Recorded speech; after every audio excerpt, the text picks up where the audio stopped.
ጤና ይስጥልኝ የቂርቆስ ቲዩብ ተከታታዮች። ኢትዮጵያዊው በማንነቱ ፍለጋ ስለ እውነተኛ ኢትዮጵያዊነት ማወቅ ለሚፈልግ ሁሉ በአገር ውስጥ ሆነ በውጪ ለሚኖረው ወገን የተዘጋጀ በንቡረ እድ ኤርምያስ ከበደ ወልደ ኢየሱስ።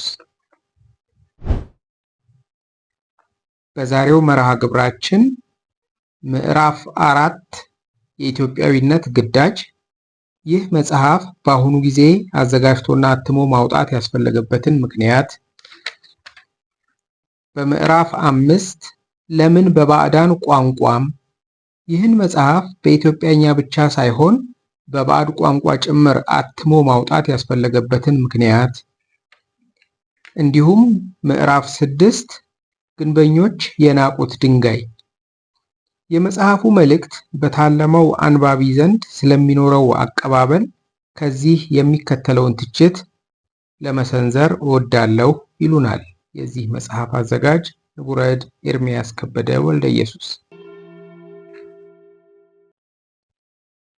ምዕራፍ 4 የኢትዮጵያዊነት ግዳጅ። ይህን መጽሐፍ በአሁኑ ጊዜ አዘጋጅቶና አትሞ ማውጣት ያስፈለገበትን ምክንያት አስታውቃለሁ። የምንገኝበት ዘመን ምን አይነት መሆኑን፣ እስከዚህች አፍታ እንዴት እንደደረስን፣ የተጓዝንበትንና ያለፍነውን መንገድ ስላየነውና አሁንም ስላለንበት ዛሬ በሕይወተ ሥጋ እየተንቀሳቀስን ያለን የዚህ ትውልድ ፍሬዎች ሁሉ ደህና አድርገን እናውቀዋለን። ማንም ሊነግረን የሚያስፈልግ አይመስለኝም። በእያንዳንዳችን ላይ የደረሰው ፈተናና መከራ አይነቱና መጠኑ ጽናቱም ይለያይ እንጂ ያልተነካ ይኖራል ብዬ አልገምትም።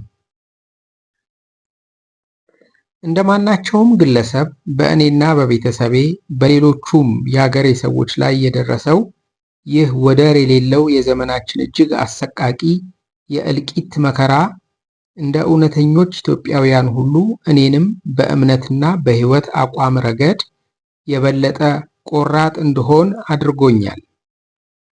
ከዚህም በላይ መከራው ስለምን መጣ፣ ወደፊትስ እንዳይደገም ምን ማድረግ አለብን ብዬ ራሴንም ሆነ ሌሎቹን እግዚአብሔርን ሳይቀር እንድጠይቅና ተገቢውን መልስ እንዳገኝ አስገደደኝ። በዚህ መሰረት በመጀመሪያ በኢትዮጵያዊነቴ ለራሴ፣ ከዚያም በወላጅነቴ ለልጆቼ፣ በመጨረሻም በተቀበልኩት ኃላፊነት ለኢትዮጵያዊውና ለዓለሙ ትውልድ ለእነዚህ ጥያቄዎች አጥጋቢ የሆነውን መልስ ለማግኘት ቆርጬ ተነሳሁ። ይህንንም ሳደርግ አካሄዴ ለዚህ ታላቅ መከራ የዳረጉን ያለፉት መሪዎቻችን የከፈቱልንንና እንድንጓዝበት የተገደድንበትን የሰዎችን የሐሰትና የጥፋት ሰፊ ጎዳና በመከተል ሳይሆን የእግዚአብሔር እውነት ቀይሳ በዘረጋችው በቀናቺቱና ጠባቢቱ መንገድ ላይ በጭንቅ በመራመድ እንዲሆን ወሰንኩ። ይህ ብቻ አይደለም። ይህ ትውልድ እንዲህ ባላዋቂነት መረብ ተተብትቦ ሲታለል በኖረበትና ለዚህ ወደር ለሌለው ብሔራዊ መከራ በዳረገው አሳዛኝ ሁኔታ አሁንም ሊቀጥል ይገባልን? እንግዲህ ወዲህ ይህንን ከመሰለው ቀንበር የሚላቀቅበትን እውነት ሊያውቅ አያስፈልገውምን ለሚለው ጥያቄ ባለብኝ ኃላፊነት ተገቢውን የማያወላውል መልስ መስጠት እንዳለብኝ ተገነዘብኩ። ይህን ገና በልጅነት ዕድሜ በኢየሱስ ክርስቶስና በእናቱ ድንግል ማርያም ፊት ቀርቤ የገባሁትን የቃል ኪዳን ውሳኔን በማጠናከር በአፄ ኃይለ ሥላሴ ዘመን በአገልግሎት የተጀመረውንና በደርግ ዘመን በእስራት የቀጠለውን የሰልፍ ተጋድሎዬን በታላቁ የመከራ እሳትና ውሃ መካከል በስደት ዓለም ገፋሁበት። ይህን ባላደርግ ማለትም ለዚህ ግዳጅ በኢትዮጵያዊነቴ የበኩሌን አስተዋጽኦ ባላበረክት በግሌ በህሊና፣ በወገኖቼ በስጋ፣ በፈጣሪዬም ዘንድ በነፍሴ ከምጠየቀው በላይ በአገር ደረጃ እንደ ሌሎቹ ሕዝቦች ጠፍተን መቅረታችን መሆኑ በምሬት ተሰማኝ። ይህ መጽሐፍ የዚህ ጽኑ የአገር ፍቅር ስሜት አንዱ ውጤት መሆኑን ስገልጽ ደስ ይለኛል። አዎን፣ ይህ መጽሐፍ የኢትዮጵያ ቀንደኛ ጠላት የሆነው ዲያብሎስ በመሳሪያነት በሚጠቀምባቸው አገልጋዮቹ አማካይነት ደመሰስኩ፣ አጠፋሁ ብሎ ገንዞና በብረት ሳጥን ጠርቆ በመቃብርም ውስጥ ለረዥም ዘመናት በጨለማ ቆልፎባቸው እንዲኖሩ ያደረጋቸውንና ይህቺ የእግዚአብሔር መንግሥት የሆነችው ኢትዮጵያ ከአዳምና ሔዋን ጀምሮ እስከዚህች አፍታ ድረስ በክብር ጠብቃና ሕያዋን አድርጋ ያቆየቻቸውን የእግዚአብሔርን የእውነት ምስጢራት በመንፈስ ቅዱስ መሪነትና ኃይል መቃብሩን ቆፍሮ በማፍለስ የብረት ሳጥኑንም አግኝቶ በመስበርና መግነዙን በጣጥሶ በመጣል ለመጀመሪያ ጊዜ ገላልጦ ያቀረበውን የምስራች ዜና የያዘ መዝገብ ነው። ምዕራፍ 5 ለምን በባዕዳን ቋንቋም? ይህን መጽሐፍ በኢትዮጵያኛ ብቻ ሳይሆን በባዕድ ቋንቋ ጭምር አትሞ ማውጣት ያስፈለገበትን ምክንያት አስታውቃለሁ። ይኸውም እንደሚከተለው ነው። አንደኛ፣ በአንድ ፊት ኢትዮጵያዊ ነኝ እያለ ለሚኩራራውና በሌላ በኩል ደግሞ በእውነት የኢትዮጵያ የሆነውን ሁሉ ለሚንቀውና ለሚጠላው፣ ነገር ግን የባዕዳን የሆነውን ሁሉ መውደድ ብቻ ሳይሆን አምላኪ ለሆነው ለዚህ ግራ ለተጋባው ትውልድ ዛሬ በእንግሊዝኛ የታተመው ይህ መጽሐፍ የያዛቸውን መልእክቶች ኢትዮጵያዊነት፣ ይድረስ ለኢትዮጵያ ሕዝብ፣ ኢትዮጵያዊውና ቃል ኪዳኑ በሚሉ አርዕስት በቋንቋው በኢትዮጵያኛ አዘጋጅቼና አትሜ ከአንድም 2-3 ጊዜያት በማከታተል ያበረከትኩለትን ድርሰቶች እንኳንስ ገልጦ ሊመለከታቸው በተለመደው የንቀትና የጥላቻ አስተያየቱ መኖራቸውን እንኳ መስማት ስላልፈለገ መልእክቱ የሚጠቅመውና የሚበጀው ነውና እስቲ በሚፈልገው በሚቀበለውም የባዕዳኑ ቋንቋና መንገድ ባለመሰልቸት አቅርቤለት ላስጨርሰው ስል ነው። ሁለተኛ፣ መልእክቱ ኢትዮጵያዊ ነኝ ለሚለው ትውልድ ብቻ ሳይሆን በምድር ላይ ለሚርመሰመሰው ለመላው የሰው ዘር ጭምር ደርሶት ሊመለከተው አስፈላጊ ስለሆነ ይህን ዓላማ ከግብ ለማድረስ በአሁኑ ጊዜ ዓለም አቀፍ ቋንቋ በሆነው በእንግሊዝኛ ማዘጋጀቱ ይገባል በማለት ነው።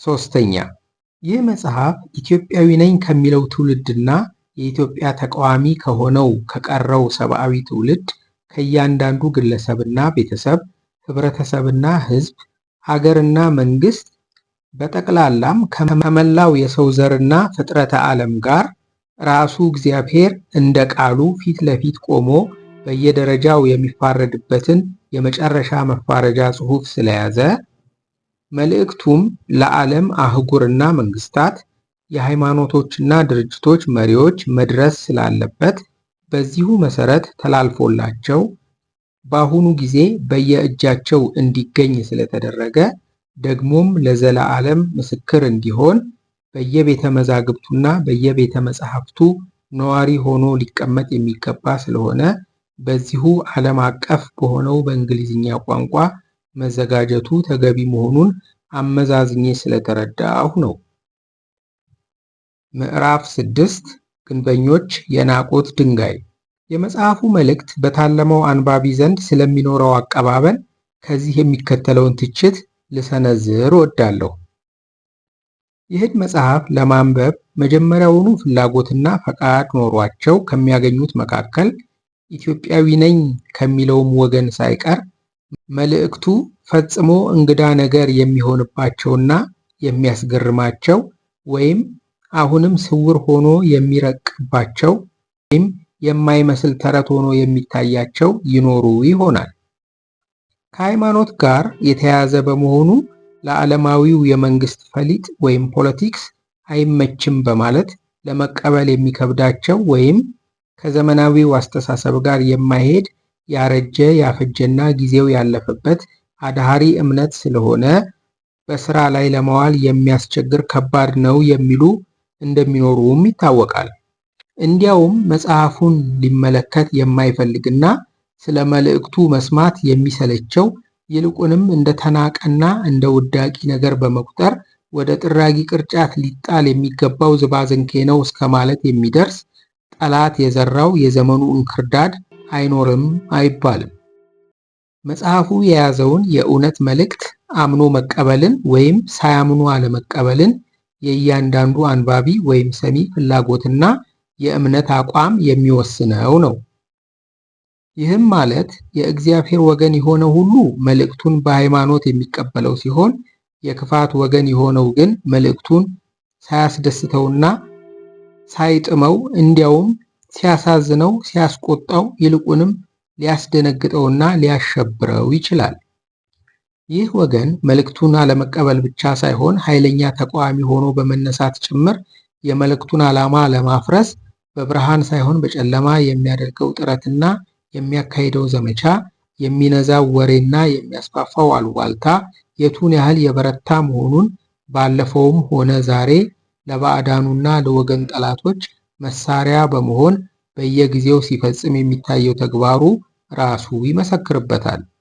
ይኸው ወገን የድንጋጤና የፍርሃት ምልክት የሆነውን ይህን የመሰለውን ተግባር እንዲህ ተግቶ የሚፈጽመው ያለ ምክንያት አይደለም።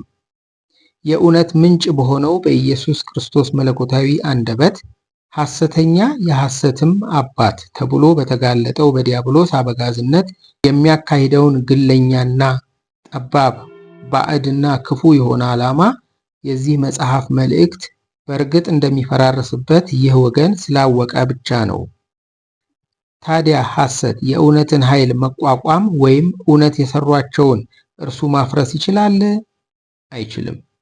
ስለዚህ ጥረቱ ሁሉ ከንቱ መሆኑ በዚህ ይረጋገጣል።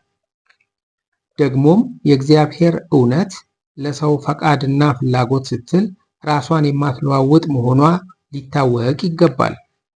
ራሱንና የእርሱ የሆነችውን እውነት ለውጦና አስተካክሎ ወደ እግዚአብሔር እውነት መቅረብ ፈቃዱንና ፍላጎቱንም ለእርሷ ማስገዛት ያለበት ሰው ነው።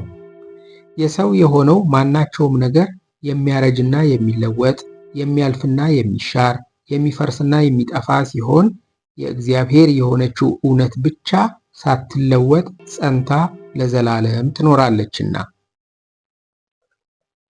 ይህ ቃል ትክክል መሆኑን በቅርቡ ለዚህ ኢትዮጵያዊ ነኝ ለሚለው ትውልድ ቀንደኞች ተጠሪዎች በሆኑትና የስልጣን ባለቤቶች በነበሩት በአፄ ኃይለሥላሴና በደርግ ራቅ ብሎም ለዓለም ሕዝብ ተጠሪዎች ነን ይሉ በነበሩት የኢትዮጵያ የዘር ጠላቶች በሆኑት በኤውሮፓ ሀያላን አህጉርና ሊግ ኦፍ ኔሽንስ ይባል በነበረው የዓለም መንግስታት ማህበር ላይ የደረሰው የአሰቃቂ ውድቀትና መፈራረስ በሚበቃ አረጋግጠው ስለሚያስረዱ ሌላ ማስረጃ መሻት አያስፈልግም። በሁለቱም ጊዜያት እግዚአብሔር ለዚያ ተልእኮ በመረጣቸው ልዑካኑ አማካይነት በዚያ ዘመን ለነበረው ለዚያ የኢትዮጵያ ትውልድም ሆነ ለዓለም ሕዝብ ወደያሉበት በእውነት የላከውን የማስጠንቀቂያ መልእክቱን እንደ ዛሬው ሁሉ ሁለቱም ወገኖች በመቃወም ብቻ ሳይሆን በንቀትና በፌዝ ጭምር ሳይቀበሉት እንደቀሩ፣ በፍጻሜው ግን ሁሉም የቅጣት ዋጋቸውን ከተቀበሉ በኋላ የናቁትን ያን መልእክት እንደ ትንቢት ያፌዙባቸውንም እነዚያን ልዑካን እንደ ነቢያት በማጋነን ይናገሩላቸው እንደነበረ ዛሬ ድረስ በሁሉ ዘንድ የታወቀ ነገር መሆኑን ማንም ይመሰክራል። ይህ እውነታ በመጽሐፉ ውስጥ በሚበቃ ተብራርቷል። እውነተኛ ኢትዮጵያዊን ወይም በእውነት የኢትዮጵያ የሆነውን የመናቅና የማቃለል አዝማሚያ ኢትዮጵያዊ ነኝ በሚለው በዚህ ትውልድና ሰልጥኛለሁ በሚለው በዚሁ በዛሬው የዓለም ሕዝብ ዘንድ በግብር ሲፈጸም እነሆ አሁንም ይታያል። ይህም ጨርሶ ሊያስደንቅ አይገባም።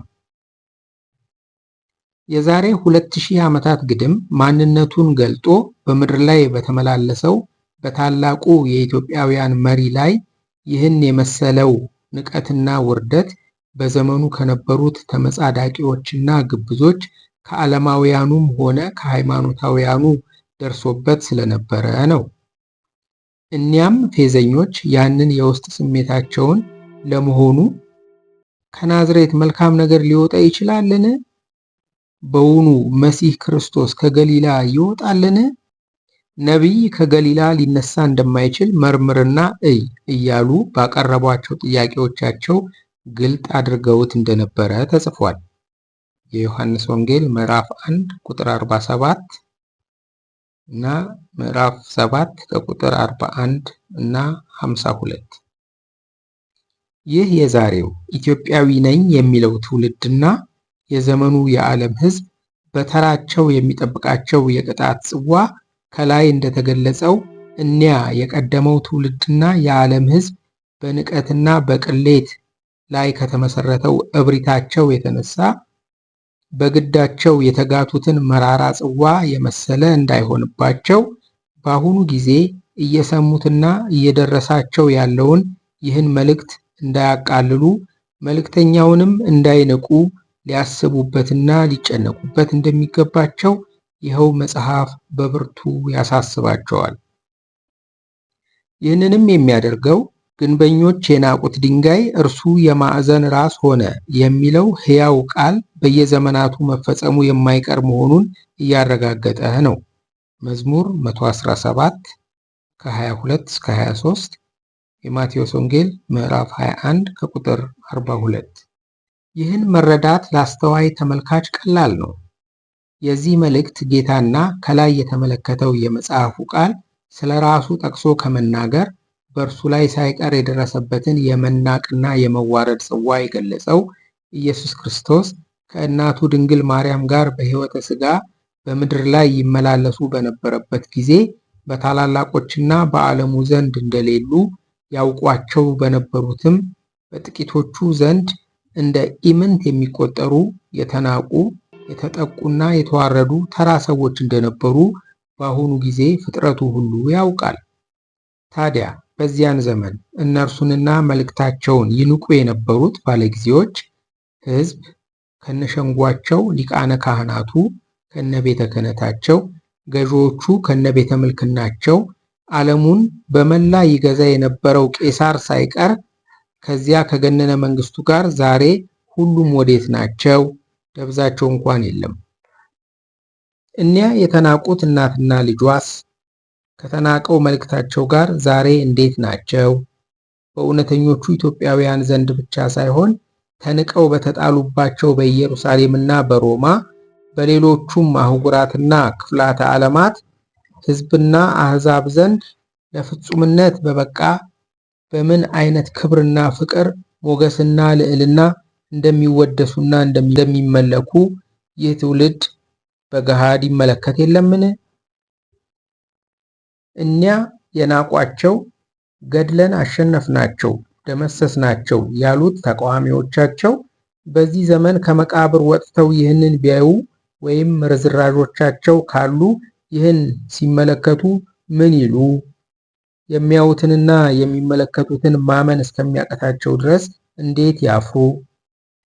ስለዚህ ይህ ትውልድ የቀደሙት መሰሎች ዕድል እንዳይደርስበት ይጠነቀቅ ዘንድ ካለፈውም ተምሮ ይመለስ ዘንድ የዚህ መጽሐፍ መልእክት በየምዕራፎቹ ውስጥ ሊወተውተው ይገኛል። ምዕራፍ 6 በዚህ ተጠናቀቀ። ምዕራፍ 7 የኢትዮጵያ ጥሪ። ይህ ትውልድ በዚህ መጽሐፍ አማካይነት ያገኘውን ዕውቀት በቶሎ በስራ ላይ ሊያውለው አስፈላጊ የሆነበትን ምክንያት በሚቀጥለው መርሃ ግብር በምዕራፍ 7 የኢትዮጵያ ጥሪ በሚል ርዕስ እንቀጥልበታለን። ስለምትከታተሉን እግዚአብሔር ይስጥልን።